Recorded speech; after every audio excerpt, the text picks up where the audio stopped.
Mbote na balandi na biso nyoso ya chaîne na biso Océan du Congo ezali bongo nga évangéliste Judith Ntseke o nazali na momesano ya ko présenter bino émission oyo kele le nom de Jésus. Na banzi émission oyo tolobaki ke ekozala bongo na mukolo ya chaque vendredi. Mais vie ba etempéri pe makamusu tozali kokuta nango nde ezali ko empêcher vraiment to respecter bino balandi na biso ya Océan du Congo mukolo oyo ya vendredi. Mais ezali kaka émission na biso quel est le nom de Jésus nde tozali ko tambola nango. Na base to uta koleka émission oyo ezalaki quel est le nom de Jésus titre émission na biso to kabola ki yango na biteni na bandeko na biso nyoso bazalaki kolanda biso bazalaki pe kotuna mituna bon na émission ya suka pe basili kotuna biso mituna epai ya papa na biso américain na ngomba na eba ebi na kombo ya général oyo ezali église munene ya Kimbangiste ya ebisi biso alobi mama Judith est-ce que makambo zali kolobo zali koluka guerre te na bato babengami na bakombo ya ba pasteur o bazali na momesano ya koliaka dim ya so nazali ko répondre question na ye Yesu ayebisi biso azali solo ndenge Biblia ezali koyebisa biso Jésus est le chemin la vérité et la vie. Soki makambo tozali koloba tozali kotanga yango na mukanda ya Nzambe pona nini towelana ndenge tolobaka na munoko na biso ya mboka tunafia nini tokowelela nini po ezali likambo oyo tobimisi yango na mayele na biso te tobimisi yango na science ya batu te mais tozali kobimisa yango katikati na makomi oyo ezali ya Nzambe. Donc soki mutu akomi na niveau ya koluka guerre to komona ke makambo tozali koloba ezali na nzela te seke na mikando tozali koloba to kata yango to longola yango po Yesu azali solo siko biso tokobomba pona nini soki toyoki vérité ya Nzambe to comprendre yango pona nini kolongola pe baninga mususu na ignorance te yango wana ezalaki bongo réponse tozali kaka ko continuer na émission na biso po kaka na kotelisa bana Nzambe o ezali solo ya Nzambe tozali na tina ya kobomba eloko moko te sauf que na etando na biso tozali penda na ngonga ya mukie pe bilei ya bana bapesaka nango na bambwa te tokoko loba na nyoso te tokoko pesa ba détail nyoso te mais sauf que bato tozali kokuta to tozali kobengana bazali pe na ndambu ya mituna andeo ya o ezali émission na biso na etando eke.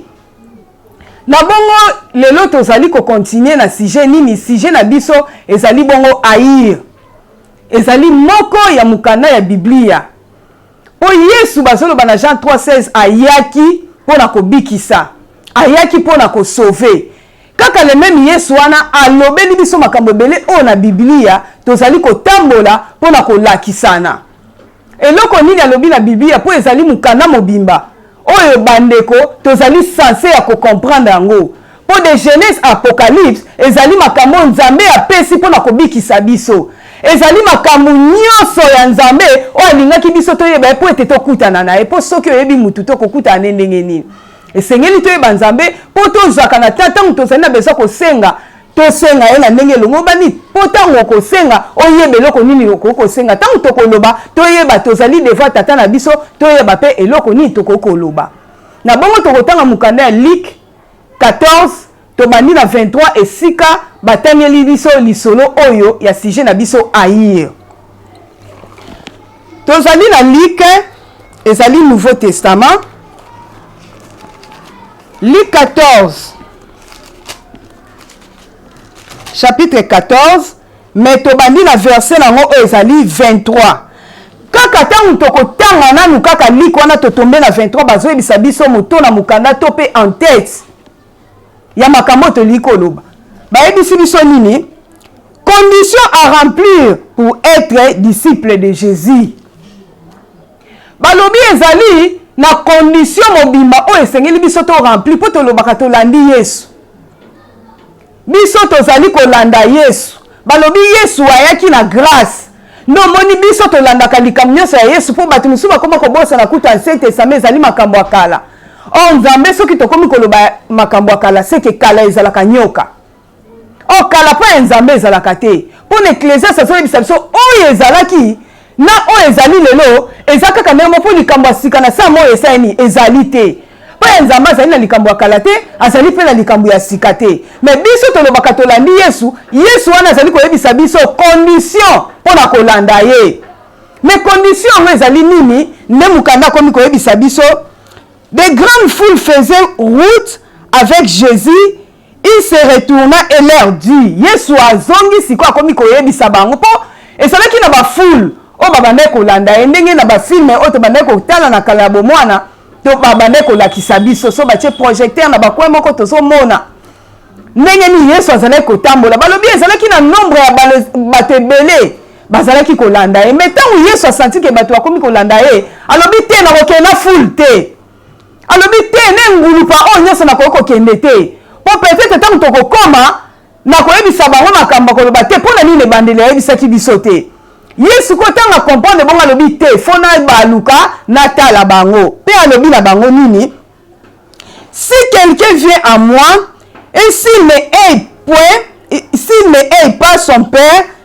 sa mère et sa femme, ses enfants, ses frères et ses sœurs, même sa propre vie, il ne peut être mon disciple. Ne sujet na biso. Yesu alobi na biso alobi te. Ndenge bozoya wana poto continuer na bino nzela po bolanda nga esengeli boyina. Mais na kasi ya koyina wana Yesu azali koyebisa biso alobi te. Eloko ya liboso esengeli oyina nanu tata na yo. Mutu ya liboso mpona kolanda Yesu esengeli oyina tata na tuni siko motuna tata oyo atangisaki yo bakelasi ndenge nini okoki koyina ye. Balobi mutu mibale ezali mama oyo amelisaki biso libele balobi ke koedike mwasi ezali koedike nation mobimba. Po mama nde azomema charge papa tiki nyonso programme mama nde abimi mama nde siko azondima charge wana nyonso. Mwana soka aza na fièvre muta libosa koyeba mama po yenda tika na kala bango mwana ba mama msusu bazokende kotika bana kelasi ba uniforme kolamba wenze musala na nyonso esala makapa ba mama okomona pe bano bazali tour à ton exemple ba yepe na devoir mama azali censé akolakisa bango ko aider bango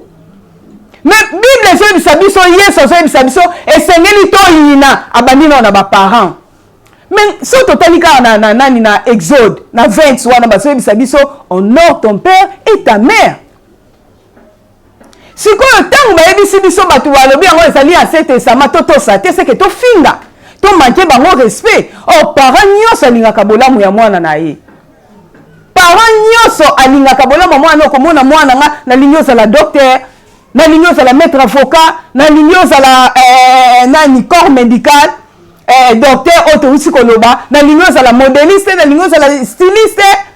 donc parents nyonso alingaka bolamu ya mwana na mais tangu Yesu ayaki komemela biso lobiko alobi condition esengeli nanu to rempli to boya bango to kosala ndenge nini balobi na bandeko na biso tozali na bana mususu bakoli na bayaya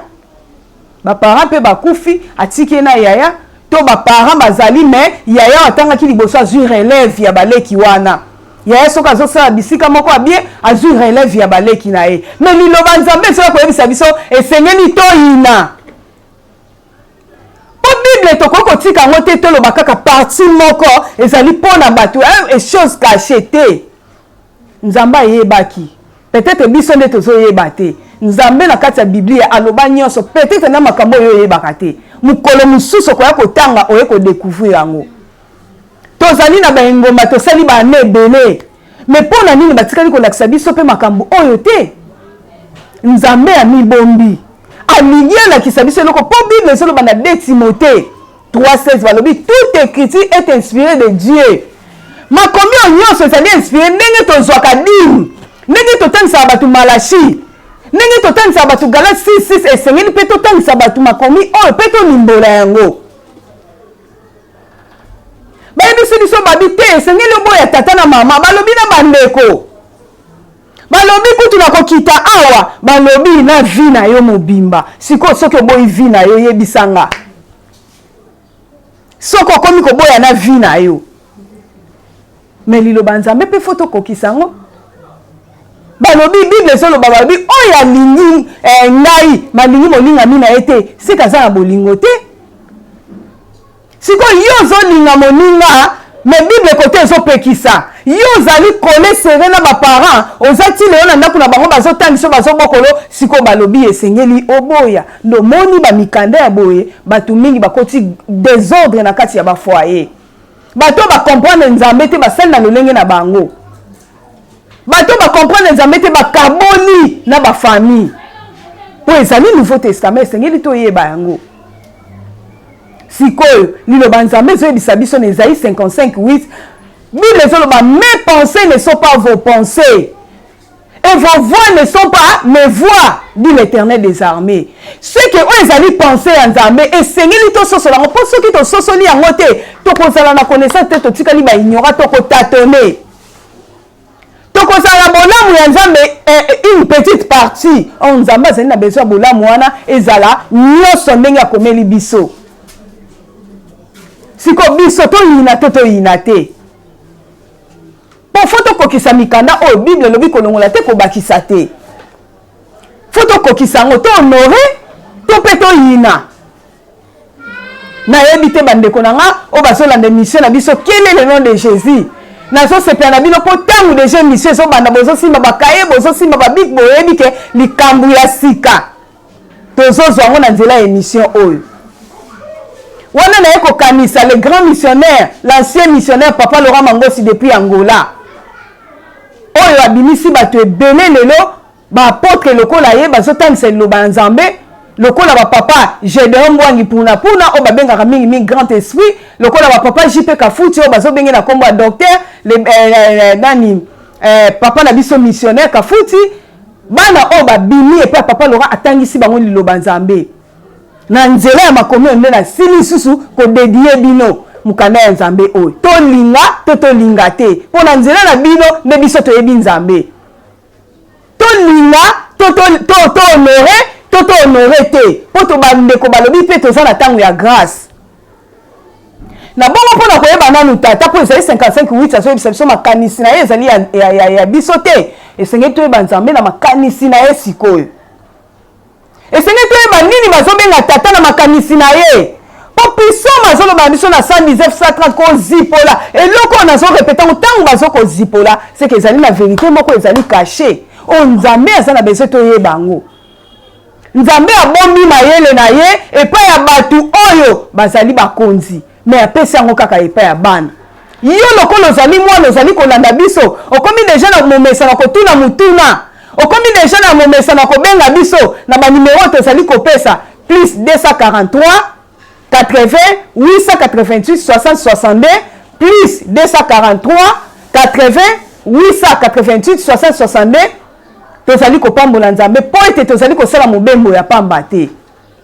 tozali kotambola mpona koyeba makanisa Nzambe po ete totikala ba ignorant te po soki totikaka ba ignorant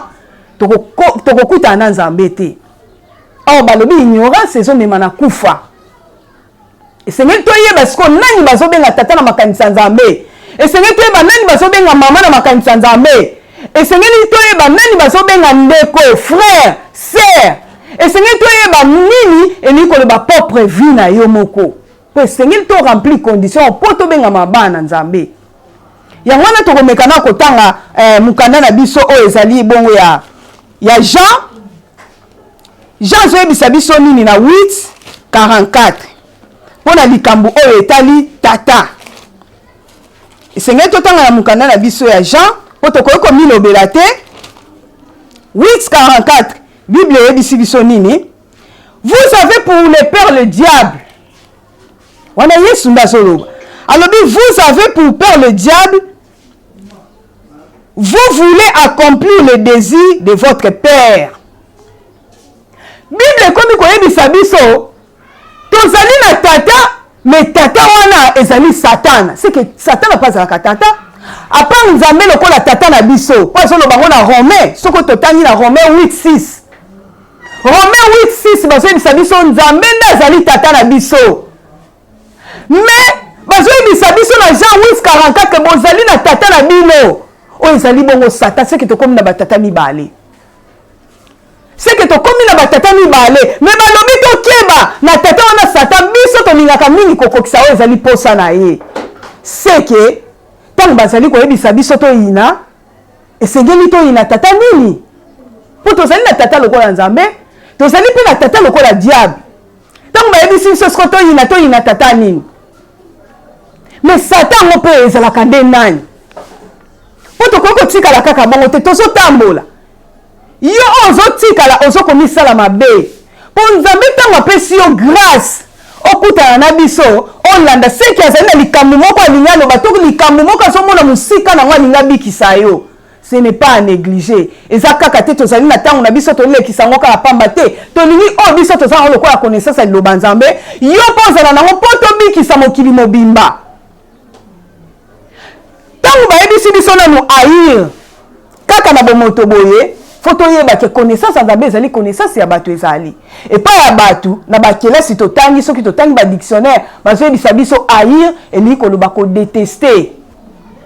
Ko détester ezali ko longola. Mais tango bayebisi biso to longola esengi to longola mutu liboso balobi tata. Mais balobi to longola c'est que Nzambe tango azoloba Yesu azoloba to longola tata c'est que bazali koloba tata o ezali diable. Po ezali tata Nzambe te, po Nzambe azolo Yesu azoloba moi et mon père nous sommes un. Tango bazoloba biso to longola esengi to longola nde Satan. Mais Satan moi azalaka pe nani. Balobi vous avez pour père le diable, hein, le père meurtrier, balobi le désir de votre père. Il a été meurtrier dès le commencement. Or, le commencement, tout ce monde a Liloba Nzambe. Balobi Satan wana buta e bandeli ya zalaki mobomi. Mais bandeli wana baso ebisa biso Nzambe kelaki lola nde mokili. Satan zo bebisa ngo ndenge ni. Balobi Nzambe kelaki akabolaki atie tando pona kokabola ma esena ya likolo. Balobi Satan wana esa bomaki yango. Mais azo bomango ndenge ni tokotambola kaka ni mission na biso tokokoma. Balobi il a été meurtrier dès le commencement et il ne se tient pas dans la vérité parce qu'il n'a pas de vérité en lui. Lorsqu'il profère les mensonges, il parle de son propre front. Car il est menteur et le père du mensonge. C'est que mutu nyonso oyo azali na kati ya Liloba Nzambe, mazali koloba yango na ndenge ya lokuta azali déjà Satan.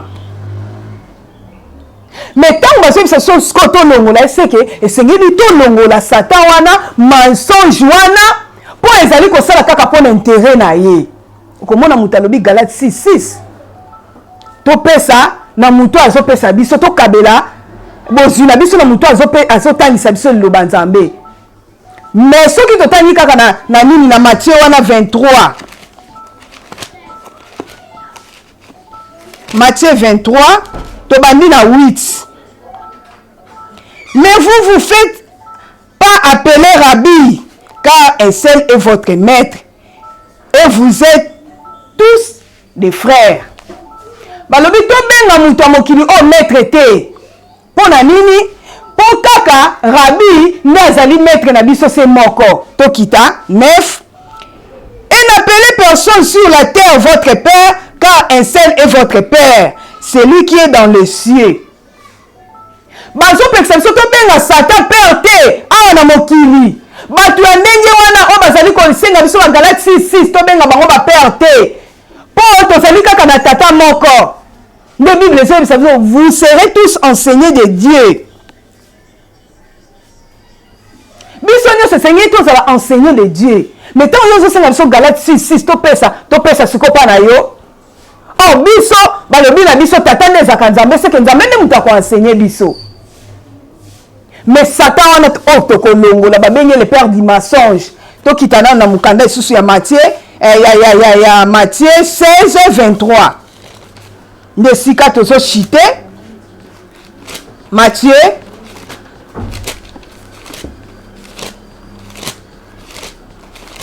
Matthieu 16:23. Hein? Mais Jésus retourna dit, Pierre, arrière de moi, Satan. Tu mets en scandale car tes pensées ne sont pas les pensées de Dieu. Ah. Yesu azobisa Pierre alobi arrière de moi Satan. Pozo kanisa lokola Nzambe te penser na yo ezali ya diable. C'est que Pierre azalaki Satan te. Yesu alingi kotalisa biso ke penser nezali Satan. Pour penser à bomoto ne Satan. Mutu nyonso azokanisa Liloba Nzambe na pasa momoto yende Satan. Yende le père du mensonge. Mutu ayebisi biso abite pesa ndambu ya zomi na yo ba bijou ozaka nango kuna sala kive moko elekisaka mai te eza na dal te lobi opesi ba bijou o mobali asobelaka eza deuxième bureau est-ce que yebisanga nanu un dixième ya deuxième bureau ezaka ndenge nini ndo moi tobimisi bana ebele na balabala tozosunga leta te epai ndeko na biso alobaki na deuxième commentaire nzambe alobi nini mpona mboka Congo to bandana kobongisa na mboka Congo ya kati po bato oyo banyokoli leta ezali biso tozobengama basala nzambe